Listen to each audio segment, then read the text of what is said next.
2 days off sa Mindoro mga partara. 3:31 AM ng madaling araw ako umalis ng bahay dito sa Quezon City. Mas trip kong magbiyahe ng madaling araw para iwas traffic. Nasa 154 kilometers nga pala tong tinakbo ko. Almost 4 hours na biyahe. Medyo mangalay din. 6:45 ng umaga nakarating ako ng Calatagan Port. Medyo maulan kaya takbong mangyan lang tayo.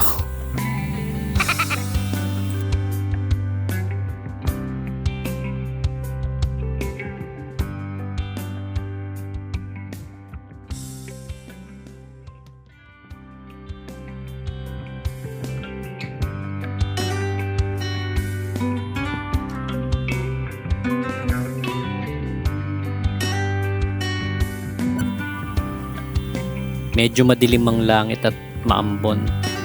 12:30 na rin kami nagsimulang maglayag dahil nagkarga pa sa bangka ng mga kalakal na dadalhin sa isla. Ito yung isa sa mga hamon sa taga-isla pag ganitong panahon ng amihan. Malakas ang hangin at malalaki ang alon para sa katulad ng ganitong bangka na hindi naman kalakihan.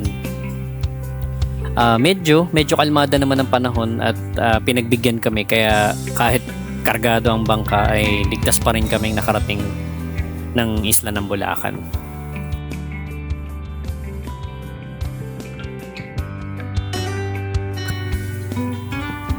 Insta360 X3 nga pala tong gamit kong pang video dito sa biyahe na to. First time kong bumili ng action camera at so far masasabi kong sulit naman yung pera na pinambili ko. Underwater na rin tong camera kaya walang pangamba kahit mabasa pa ng ulan kasi nitong biyahe namin na to umaambon kaya mapapansin nyo yung lens may mga patak ng ulan.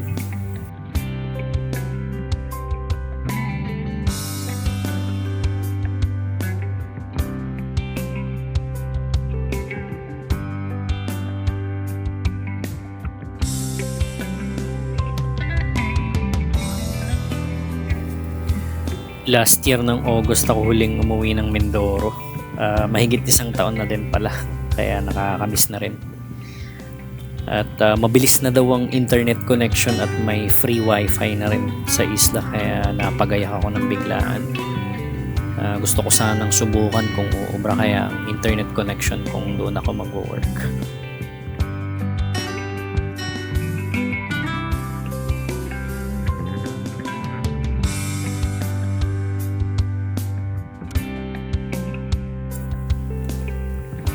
Nasa bandang kalagitnaan na kami ng aming biyahe at napansin ko na medyo lumalaki na yung alon. What? At tumaapaw na sa hulihan ng bangka.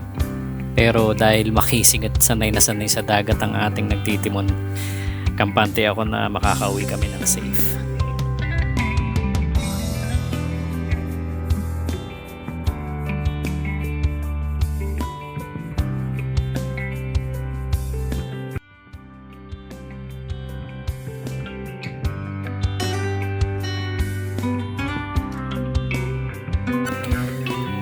Mahaba-haba tong biyahe na to, mga nasa 3 oras din mula Calatagan Port hanggang sa isla ng Bulacan kaya enjoy nyo lang muna yung view.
At hayri na ngang tanaw na ang kabahayan sa isla.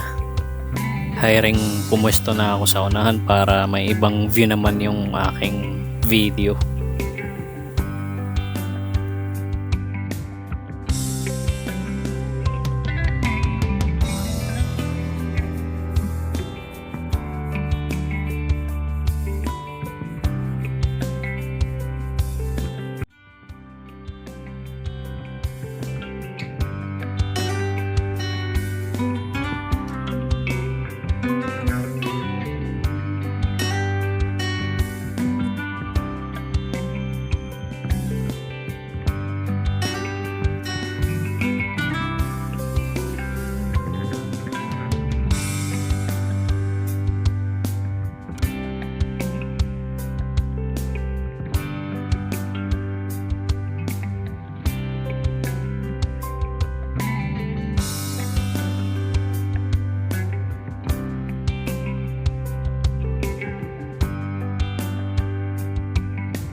Pasado 3:30 na kami ng hapon dumating sa isla mga par.